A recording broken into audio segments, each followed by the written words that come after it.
Welcome to lesson 5 of the full course, How to Win Architectural Competitions. In this lesson, we're going to focus on styling the architectural drawings and building a communication style for the competition. I'll walk you through how to define a visual language for the project, including materiality, line weights, drawing styles, and color palettes.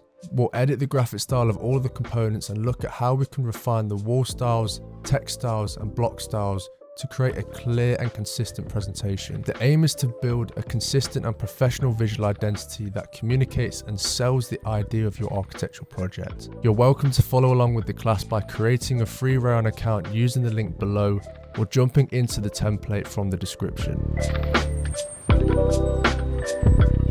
Okay, so this is where it gets exciting and that we start to build various different styles that we could use for our architecture competition boards. And so this lesson is going to be really focusing on how you can begin to use Rayon styling tools to be able to build different types of communication styles that suit the communication of your competition boards. And so we're going to focus on styling your drawings and building a clear visual identity for your competition entry using Rayon style features and libraries. So this lesson will focus on and emphasize the fact that Rayon is an all-in-one platform, not only for producing accurate architectural drawings, but for also transforming them into compelling competition-ready presentations.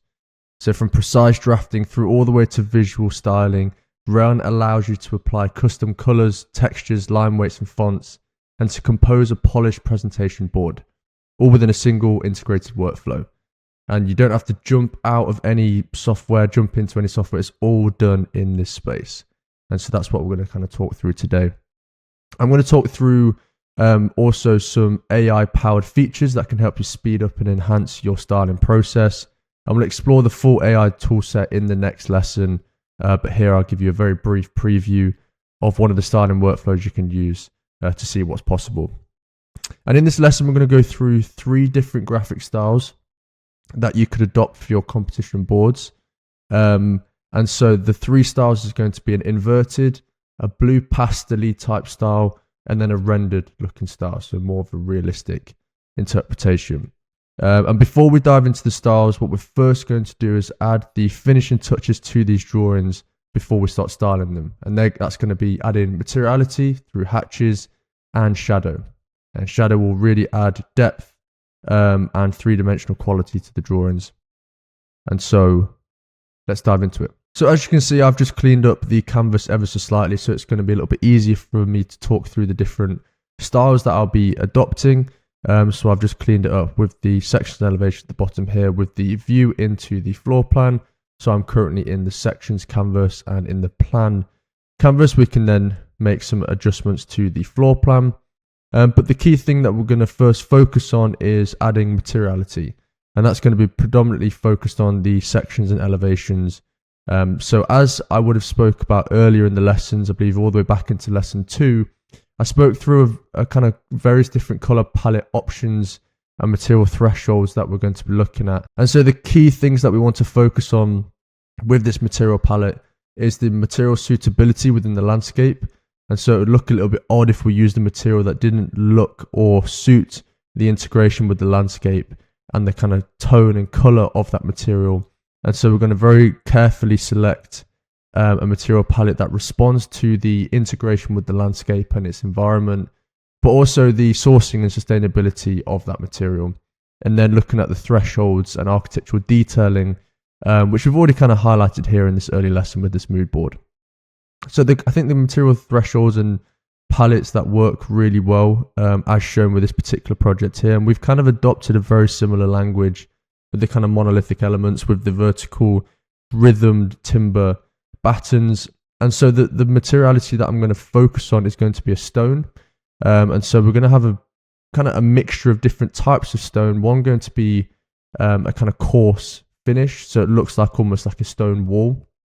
And then another being in more of a kind of brick configuration with then timber details and elements to highlight certain kind of window openings or these louvers that are going to create this rhythm across the elevation, with kind of elements of coarse stone for maybe some more wall features or certain elements that are extending, and maybe some of the kind of lower elements where the steps are, for example, we could use more of a coarse stone.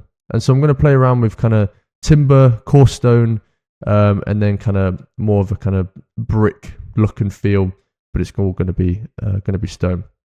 And so to do that, I'm going to jump back into my drawing. I'm going to very quickly touch upon how you can start adding hatches, adding textures, adding styles to your drawings. So in the same way that I have been working into our styles and working into this project throughout the course so far, whenever you draw an element, let's just draw a rectangle, for example, you will get the style panel on the right hand side. And now in that style panel, you'll have the options to fill, stroke, add properties, etc., as we've already kind of discussed. Now, there's 5 different options that you can apply here with a fill. You can do a solid fill, you can do a gradient fill, texture fill, hatch fill, or an image.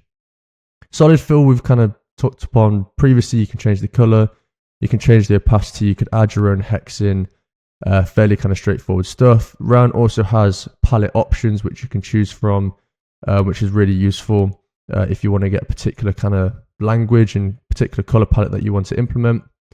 Now, with a gradient, you can either choose a linear, radial, or angular gradient. You could choose your start color, let's say red, and you can choose your end color, let's say a lighter red, and then you can adjust the kind of position of that gradient by sliding that along. You then have a texture, which you will be able to upload or edit. But to begin with, I'll show you how you can choose your different patterns. So here you've got ceramic hexagon patterns, you've got brick patterns, you've got brick sand patterns, you've got various timber flooring systems, you then got concrete finishes, carpet finishes, grass, etc. You've got lots of different options. Now these are just the default options that will land into your texture options down here in your fill, but in a moment I'll show you Rayon's extensive library of material options, so I will dive into that in a moment. And you can transform that by scaling that up and down. You can rotate, you can move the position, you can then also increase the exposure or decrease the exposure, contrast, saturation, hue, etc. You can make some kind of minor edits to that pattern. Now the next option is going to be hatches. So you can then choose a hatch that is more kind of black and white hatches, which I think are particularly useful for this kind of style of drawing, this black and white line weight style of drawing. So you could choose a kind of a grass finish, which you then obviously, once again, you can scale up and down, you can rotate, etc. You can even add a background color to it. So if you wanted a blue background to that, as an example, then you could drop the opacity if you wanted to. And then finally, you can add your own fill. So you can upload your own fill and make changes, edits to that kind of as you please.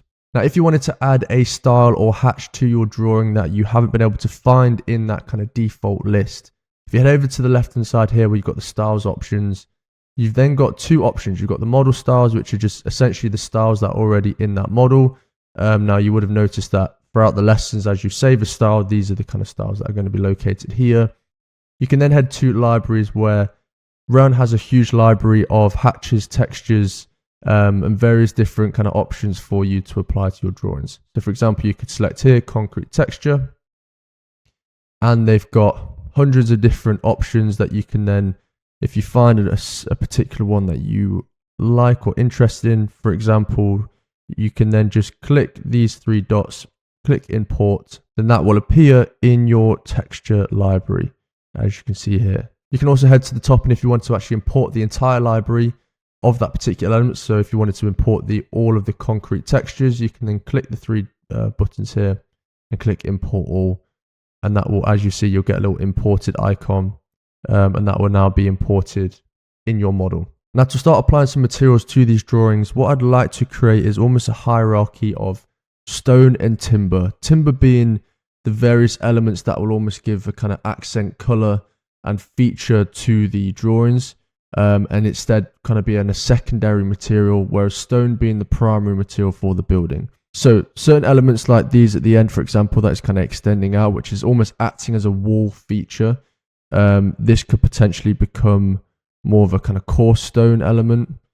So I'm just going to draw, I'm going to head to hatch, and then I'm going to choose a stone. Now this will come in at a really small scale initially, and I'm going to scale that up maybe to 5. That's probably about right. So you've got quite a kind of large kind of piece of stone. And then I'm going to maybe move that down to 40% opacity so it'll be nice and soft. Now, the thing with adding textures, you don't want it to come across too bold and kind of take away the focus in the drawing. I think we want to really make sure and emphasize the architectural kind of detailing and the line weight of the drawing rather than the hatch taking over. So there'll be a balance in terms of the hierarchy. So if I just select that element and I'm going to do a save style, I'm going to save that style as just the stone wall. And then this lower element will also be a kind of coarse stone wall. And then maybe this central piece here and some of these lower elements could be more kind of brick finish, like a stone brick finish. So for example, let's just, and then if we detach that and then we make this more of a kind of brick, and we can scale that up and down as well, maybe make that slightly lighter at 30%. And I'm just going to do the same and spend some time applying a kind of coarse stone material here. So we arrive at something like this where we have a bit of a hierarchy of stone finishes. We've got the kind of coarse stone at the top here. You've then got some maybe brick stone along these main elements here. And then we have this kind of small element of more of a kind of concretey finish. So that's much smoother stone. And so you've got a bit of a hierarchy with then these kind of timber vertical elements running along. And on the other elevation, it will look something like this, where we've got the kind of coarse stone, which is mainly associated with the ground level, with certain elements that are kind of embedded into the landscape.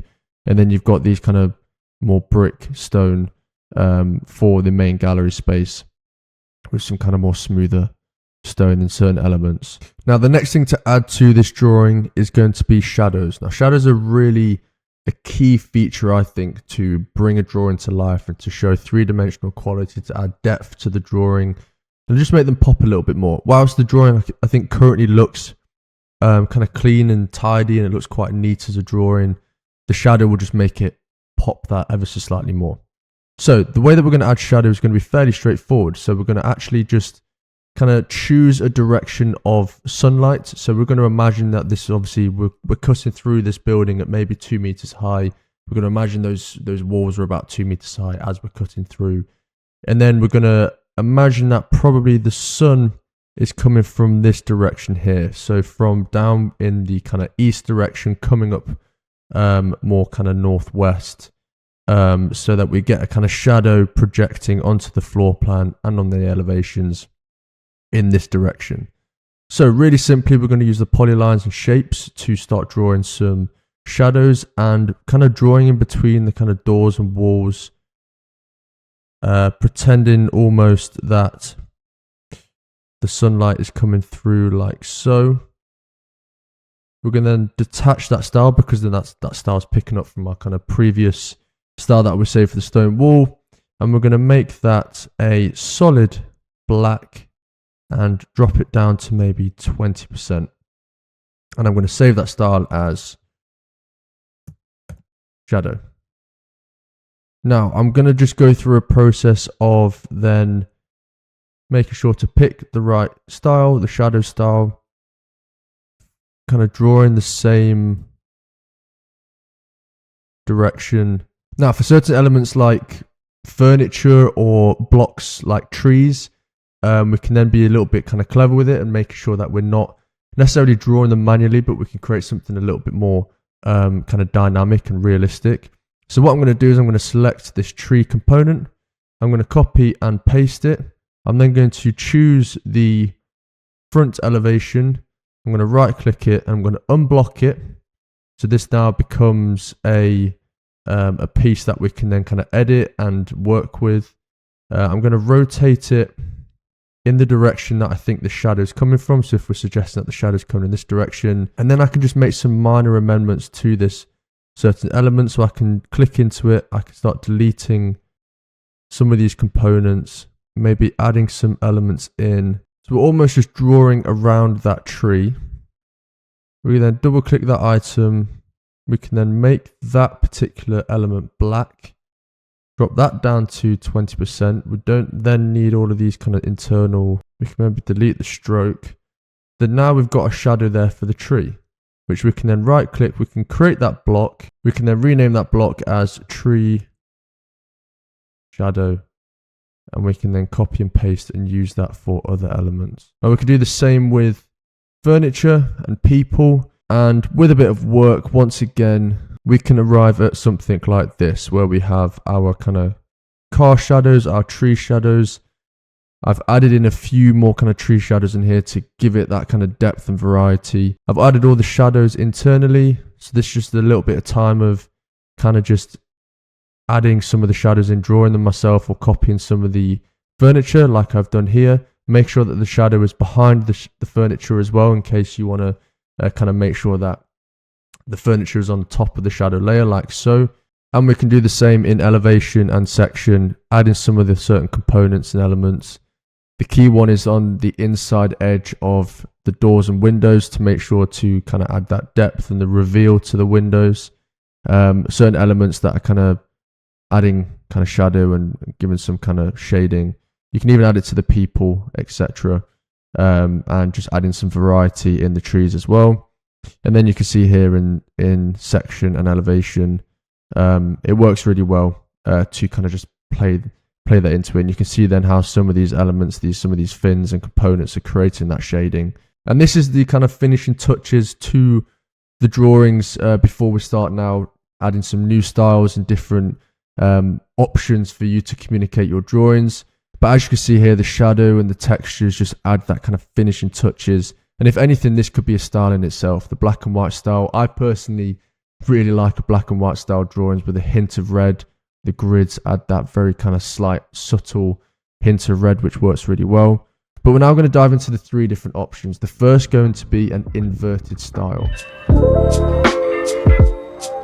So the first style is going to be an inverted drawing, which is fundamentally going to put a black backdrop or background on this drawing and invert all of the line weights, all the lines and everything, all of the components in this model into white. So it's going to have a black background, invert everything into white. And I particularly find that an inverted drawing is a particularly compelling drawing set for a competition board, because it's bold, it's strong, it has obviously a stark contrast between the dark background and the white line weights and components on top. So to do this, I'm going to head over to the layers, and once again this will emphasize how important layers are to make sure that you have a kind of hierarchy and structure. I'm going to move myself up there very briefly. Now I'm going to create a new layer, and I'm just going to call it background. So this is going to be the base of the drawing, which is going to be a black background. So I'm going to go to rectangle, I'm going to make this black, turn the stroke off, and I'm just going to draw a background like so. Now you can already see that some of these elements, because of the opacity being dropped, it creates a kind of a variation of different white tones and grey tones, which I think work really well. But what I'm going to do is I'm just going to lock this, so now that whenever I'm working on it, it won't appear. And then basically what I'm going to do is it's going through a process of changing the current styles and editing the current styles to match the new logic and approach. So for example here, what you could do, there's a few ways of doing this. You could fundamentally select all of the lines, so we have most of the lines located on this layer, and then it will select all of the styles associated with those elements that have been selected. So you can then head over to the right hand side here where it says styles, you can edit that style, and then I can then make that white. And then I can make the next one white and the next one. And you'll see here that I'll need to make some adjustments to kind of this background here. So I've currently got a white base on this drawing. That will then need to, of course, be updated to black. And then we can start the process of selecting all of the walls. So once again, you will have the styles that you can then edit to white. And if you've saved your styles correctly, as for example, you can see here in some instances, I haven't actually saved them as a style. In this case, what you can do is you can select the element, you can right click, you can do select similar, then select similar style. And then from this point, you could potentially even then create or save that style. So you could call that a 0.1 wall. and then change that fill to white. And then you could do the same for this component to white, and it's fairly quick if you've set up your styles correctly in the first place. As you can see, most of mine have been saved and set up properly. So that's all of the walls updated to white now, and you can see that there's quite a strong contrast at this point. The next thing we could do, for example, is maybe do the shadows.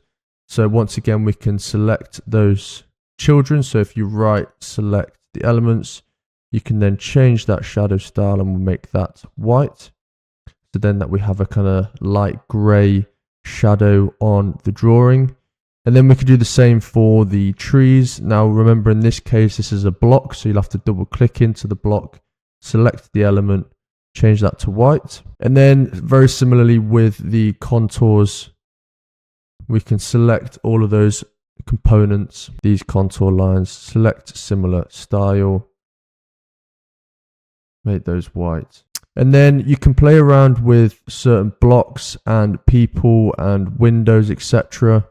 So in some cases, you'll see here that some of the details around these windows are black, of course. So you can select and edit the style within those blocks. So as you'll see here in this instance, you can then change that to white and that comes through much stronger. You can also then build and ensure there's a hierarchy. So as you can see here, because we've just removed that, we've just made that white, that border white from black. We could then potentially change that to a black for the people, but then we can make a new style for the windows. So we could select all of those elements, we could detach all, we could create a new style for that. So then it doesn't actually change the black outline on those elements, and instead it just changes it for that particular block. We can then do that for the furniture over here. Double click into this element, select it all, change that to white, and all of the elements on the block will change to white. And with a bit of time and work, we could arrive at a drawing like this, where everything has been inverted.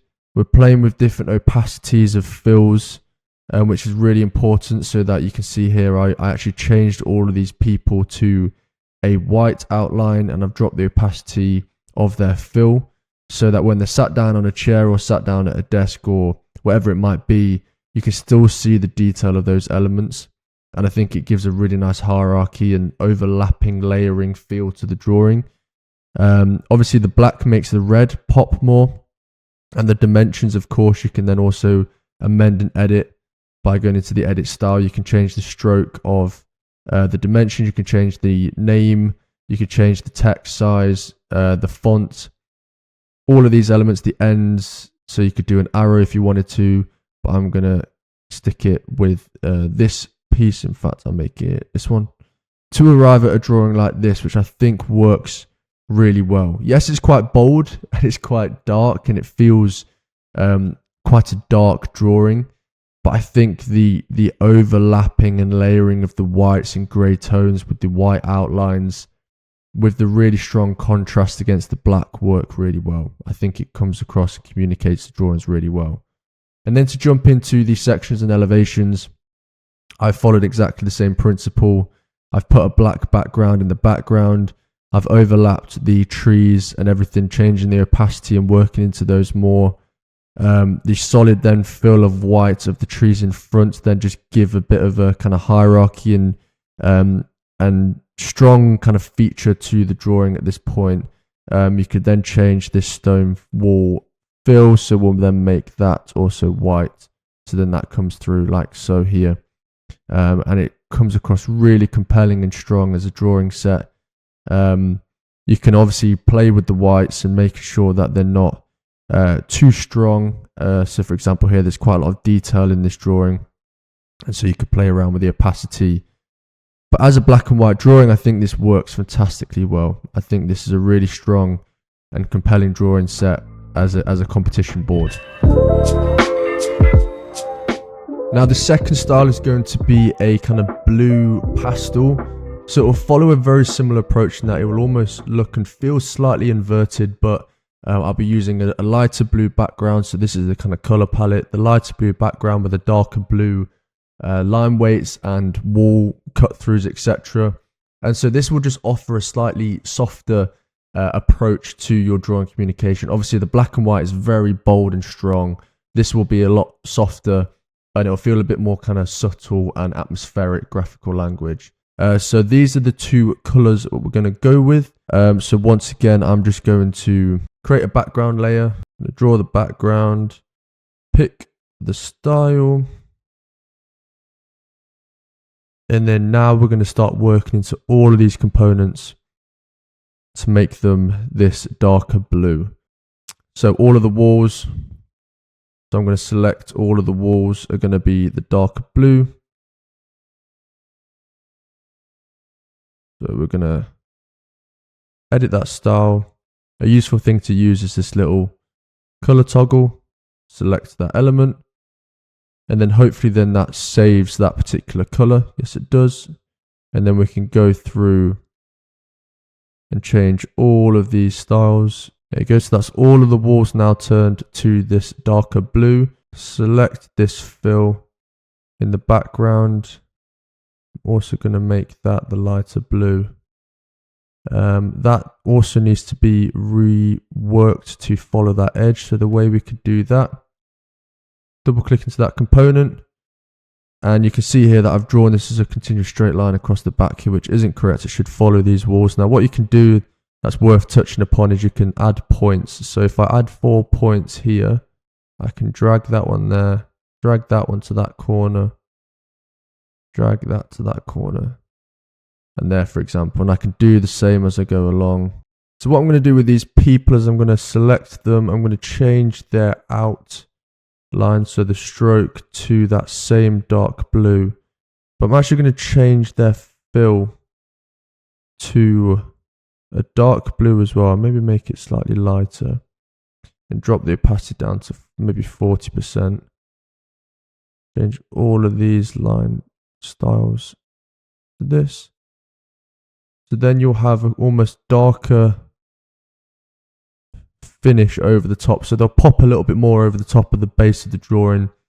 So as you can see here, when you kind of zoom out, they still are quite visible, and there's that kind of contrast and that overlapping and layering nature of the drawing there. I'm then going to make this fill.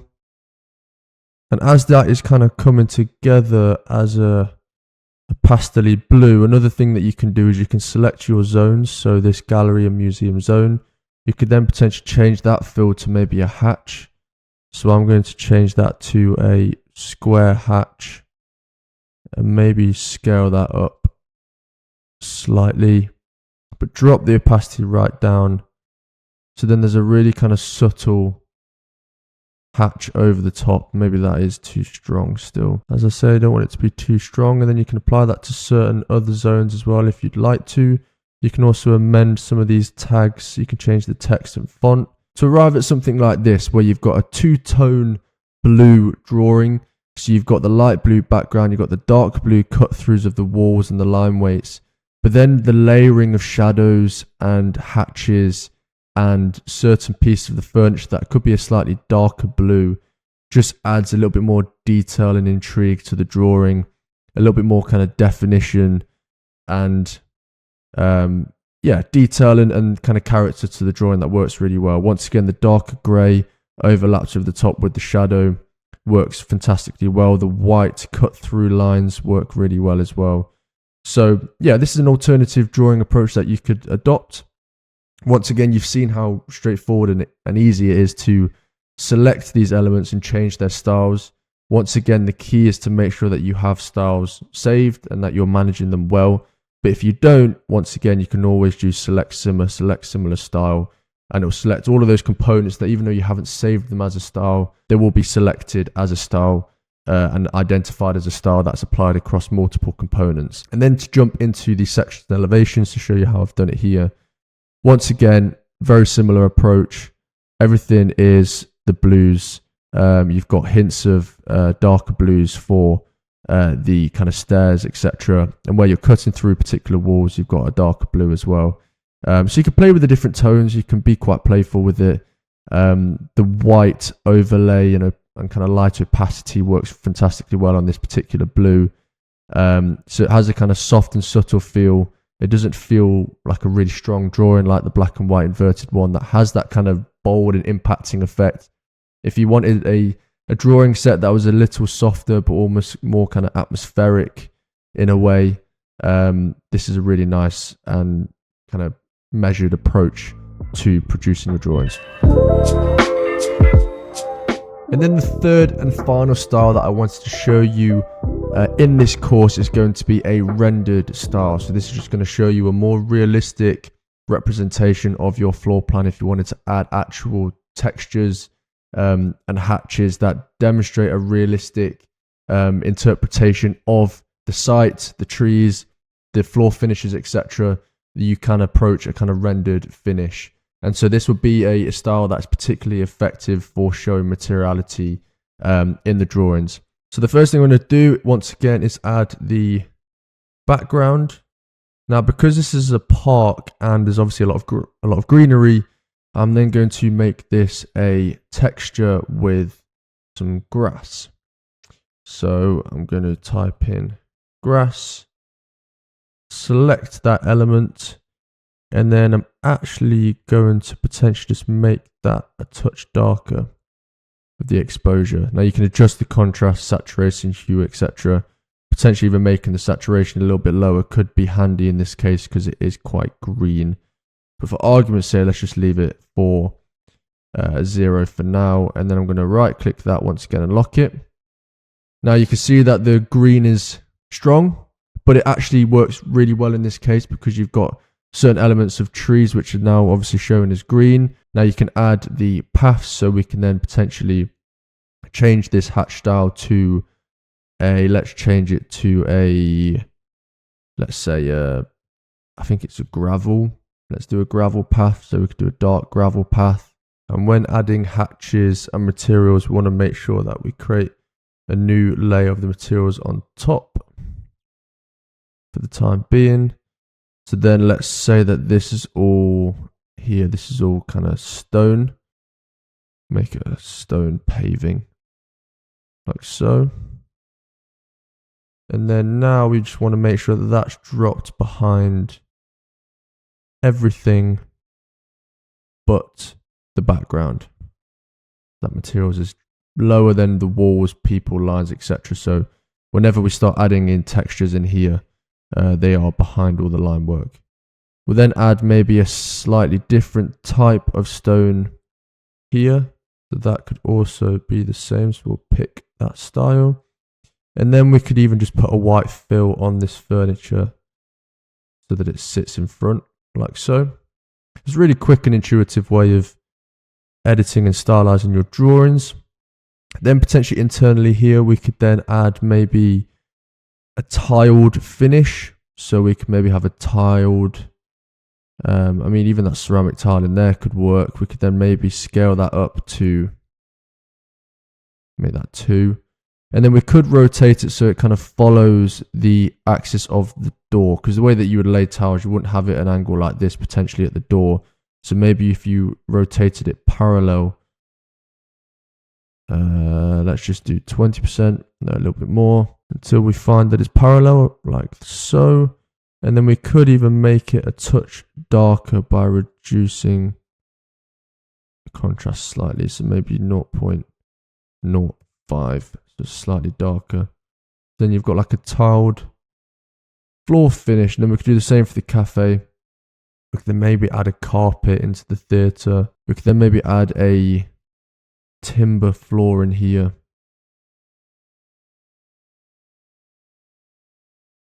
Let's just scroll down.